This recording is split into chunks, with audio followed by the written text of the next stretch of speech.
If Dr. Wright's evidence was true, he would be a uniquely unfortunate individual, the victim of a very large number of unfortunate coincidences, all of which went against him, and or the victim of a number of conspiracies against him. Welcome to Bitcoin Mastery. This is Eddie.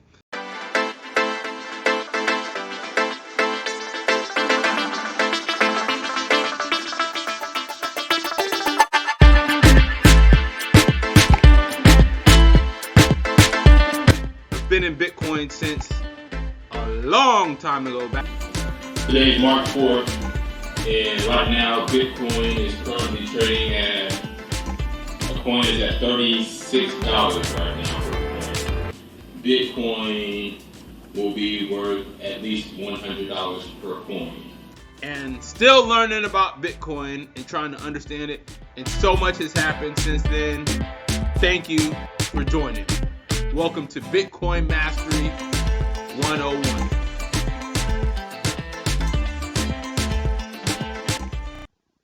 What's up, everybody? It's Eddie 1000. Thank you for watching. Thank you for being here. Today, I want to talk about the breaking news that Justice Muller just turned in his judgment against Craig Wright. Now, for those who may not be aware of what's going on, Justice Muller is a judge in a case where Craig Wright, aka Satoshi, who is the creator of Bitcoin, has taken a group of BTC developers to court. Why did he take them to court? Well, basically, Satoshi says that the developers, the BTC developers, stole his database, and they basically stole his invention. I won't get into the nitty-gritty. That's the general overview of the case. And a few months ago, the judge gave out before giving his official judgment, he gave out basically an immediate judgment that basically said that he didn't believe that Craig Wright or Satoshi was actually Satoshi. Now, he gave this brief, I guess, unofficial or official, but just a heads up kind of informative judgment before giving his official detailed judgment on the case. So, immediately after the case, he's saying that he does not believe anything that Dr. Craig Wright has said in the courtroom, and that, what else did he say?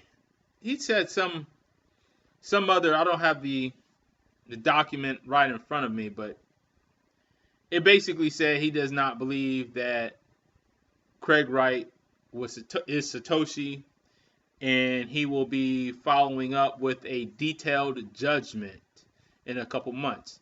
So that was a couple months ago, and today the official detailed judgment appendix was released by the judge.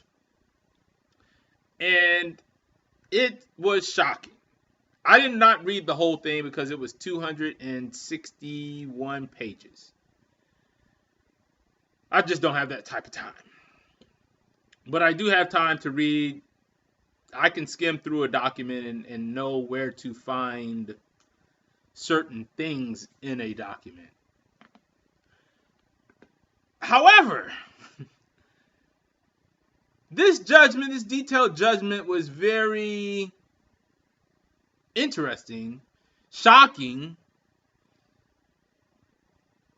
and basically attest to what us in the conspiratorium sphere and or the BSV, Bitcoin SV people who have been following this basically said that there is a conspiracy against Dr. Wright. And you may wonder, why is there a conspiracy? Well, because Bitcoin threatens the whole entire Federal Reserve system. Okay? I talked about that in a different video. But suffice to say that the Bitcoin system will hold the Federal Reserve system accountable, and they would need to document everything if they chose to get on a central bank digital currency. And the only way to do that is through Bitcoin. Now, if you want to go and watch my other video, you can watch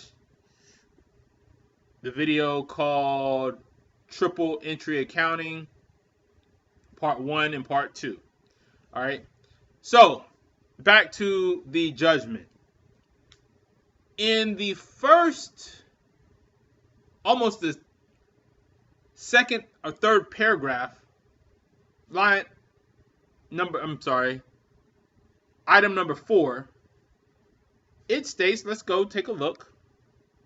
Item number 4, it says, if Dr. Wright's evidence was true, he would be a uniquely unfortunate individual, the victim of a very large number of unfortunate coincidences, all of which went against him, and or the victim of a number of conspiracies against him. Now, I said in my previous video that they are conspiring against Dr. Wright, aka Satoshi, because of the number of patents he has for Bitcoin and CBDCs and blockchain, because it threatens the all financial institutions, because it would hold them accountable. So this is on item number 4. So there's a lot of questions here, but whoever wrote this, and I don't think the judge wrote this, whoever wrote this document wanted everyone to read that there's likely a conspiracy against Satoshi. All right?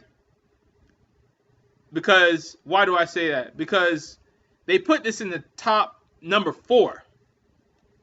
They could have almost put this as number 1, right? But if you wanted to hide it, you wouldn't even put this in there. You wouldn't even insert the word conspiracy in this document.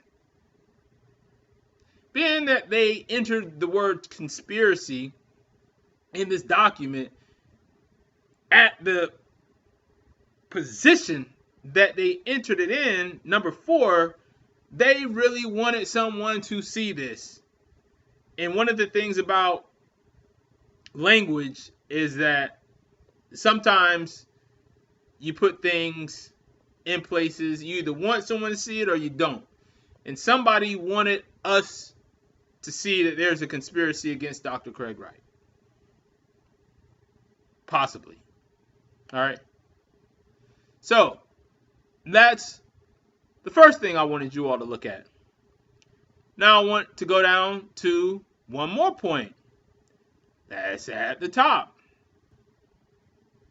13.1.4.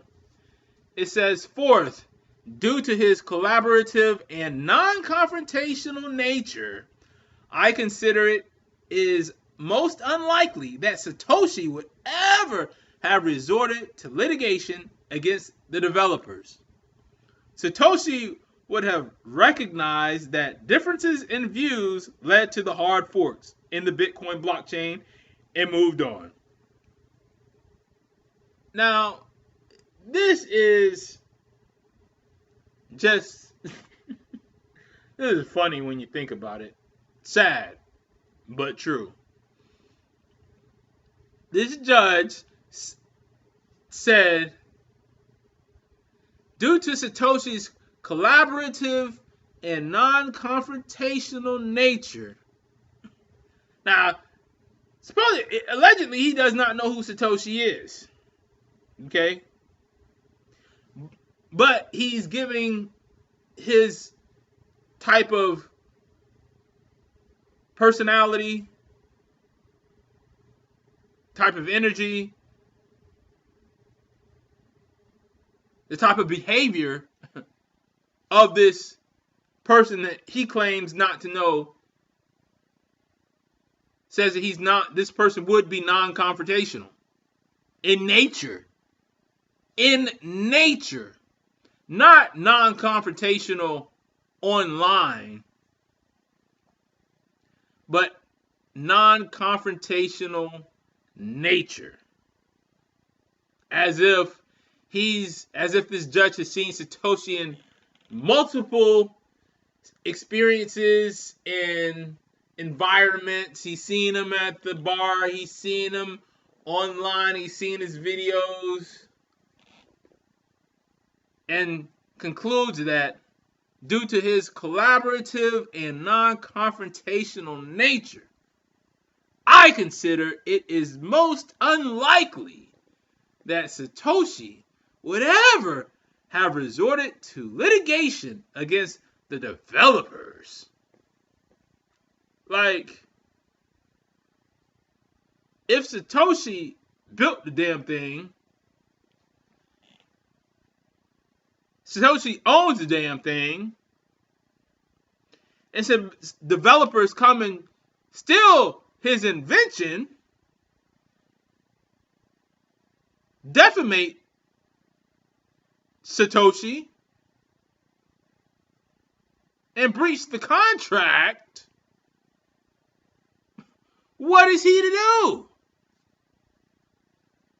I thought this was what courts were for.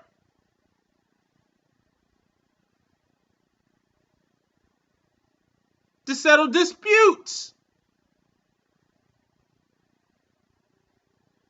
To settle theft. To settle breaches of contract.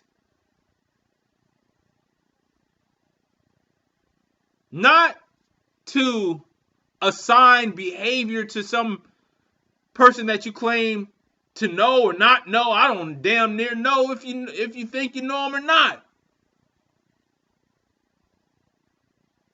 You saying that he's non-confrontational in nature, a man you've never met. It's like you assigning a behavior to an email, a person that wrote an email. I mean, what do you expect him to... I don't even know. You're assigning this behavior to a person that you don't know. I'm talking to the judge, pretending as if the judge is watching. But you say Satoshi would have recognized that differences in views led to the hard forks in the Bitcoin blockchain and moved on. So what the hell is the purpose of a court?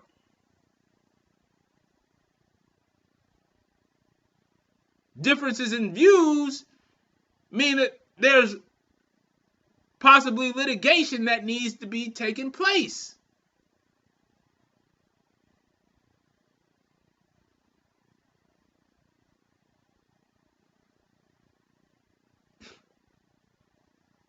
So, this is bizarre. This is bizarre. So, another thing throughout this document is that the judge just throws accusations and says Satoshi and Dr. Craig Wright just forged everything. Well, I have two questions. Who submitted this evidence? Did Copa submit the forgeries? Or did Dr. Wright submit the forgeries?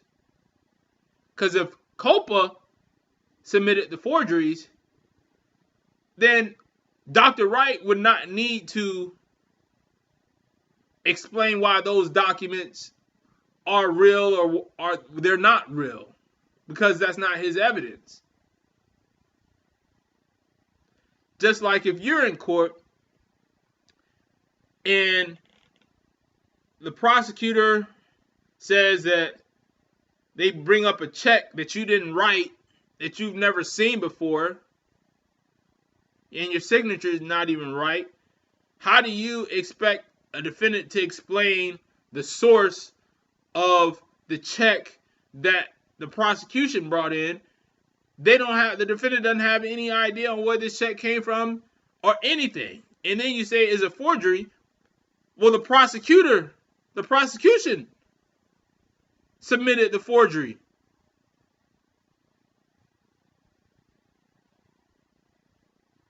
So the judge failed to mention exactly who submitted the forgery. Second, if Dr. Wright, if you're claiming that the forgeries were submitted by Dr. Wright, what proof do you have that they were forged? When were they forged? Forged by who? And what purposes? Because I doubt someone who has, you already wrote in here that you agree that Dr. Wright has multiple security credentials. You already agree that he has a substantial background in IT. So who in their right mind would go and who has time to go and forge documents and then bring them to court just for you, just to say that they're forged without any proof that they were forged? Now again, I'm not sure what documents you're claiming were forged, because this is 260 something pages plus an appendix. I don't have that type of time. So, but these 2 points here, the first point was that point number 4 that said that there is likely a conspiracy against Dr. Wright. And funny thing is, whoever wrote this is probably part of the conspiracy, saying that Satoshi would have recognized that differences in views led to the hard fork in the Bitcoin blockchain and moved on. What type of judge says that? But anyway, that's this video. Thank you for watching. Tell me what you think in the comments. Have a great day. I'm out.